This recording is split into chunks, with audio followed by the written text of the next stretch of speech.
My name is Danette Hollowell, and I am a jazz vocalist. So jazz was kind of always in my peripheral, and I guess I just didn't realize it. I grew up a dancer and a musical theater kid. And then I went to church. And what a lot of people don't realize is that the people who played piano in church on Sunday morning were probably also the people who played piano at the speakeasy on Friday and Saturday nights. I found these characters so interesting, and the style of music came to me so naturally. I began to see myself in the characters that I was learning about, the Nina Simones, the Billie Holidays. Their stories of motherhood, being a woman, being a black woman in America, I could definitely relate to. And as I began to see myself in them, I began to see myself in the jazz picture, and I have never looked back. What Billie Holiday and Nina Simone allowed me to do was see that I have a very unique voice, and that has a place. It doesn't have to be one way. I can sing very deep, I can sing very slow, or you can sing very high and very fast. Jazz is this amazing spectrum, and you can really find yourself in that spectrum and claim it as your own. Jazz has taken me all over the country.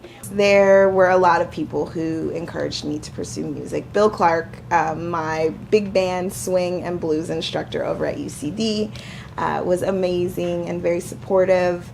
Marilyn Magenti over at the Mercury Cafe insisted that I put myself on stage pretty regularly, even though I was waiting tables. Linda Theus Lee is an amazing local jazz vocalist as well. She's just like the most incredible burst of light on stage, and just like I was like, I want to be just like you when I grew up. We're still friends to this day. I was probably one of the only kids in my elementary school who had a CD of Nat King Cole that I listened to pretty regularly. I was a 90s kid, so there was Michael Jackson, and I loved Mariah Carey. The first people that I really gravitated to were going to be a Nina Simone, a Billie Holiday. Their voices were imperfectly perfect, and they were just prolific women in general. I would admit a lot of that had to do with me learning their stories in addition to learning their music. I think jazz is really interesting in that the lyrics sometimes can have hidden meanings, but if you listened or you read in between the lines, you might get the deeper meaning or the story behind it, and sometimes that story would be a little darker than one would anticipate. So when we're talking about Billie Holiday and her song Strange Fruit, for instance, I remember the first time that I heard it, I was brought to tears. It is a meditation.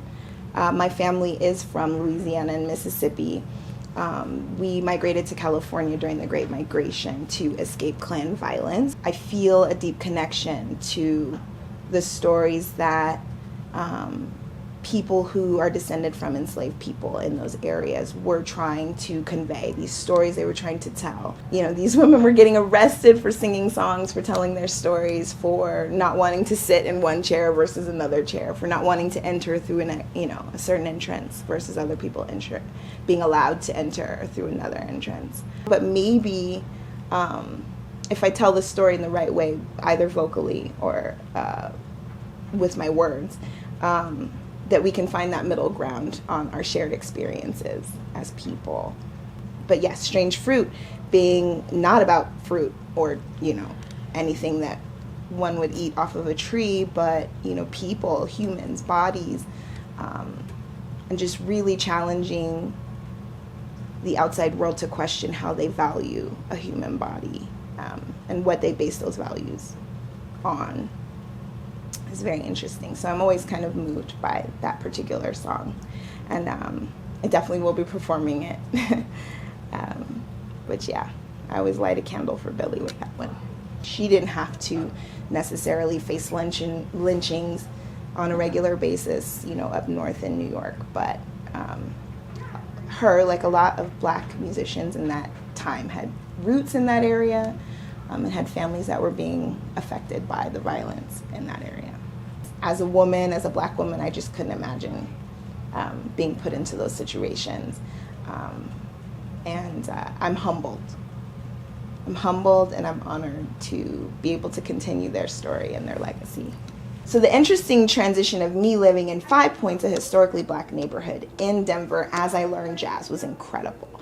I walked down those streets knowing that a Louis Armstrong, a Dizzy Gillespie, a Billie Holiday came here and performed here. You know, these people came to the Five Points neighborhood because Denver was extremely segregated up until the 50s and the 60s. So Five Points was jumping as a community. It was growing. I'm really proud to have lived there and been able to learn that and to have been able to sing in some of the same spaces that Billie Holiday herself, Louis Armstrong himself had probably done. In Five Points, white folks, black folks, they hung out, you know, especially when it came to music and entertainment. And so Park Hill has, you know, historic black roots as well, bringing me to Mississippi Boy Catfish and Ribs, which is on a corridor that most people in the community call the Holly. And it has been the center of black community in that neighborhood for a very long time. I have a unique voice, and I'm looking forward to putting my unique voice to Billie Holiday songs and seeing what the audience thinks about those interpretations. I'm really excited.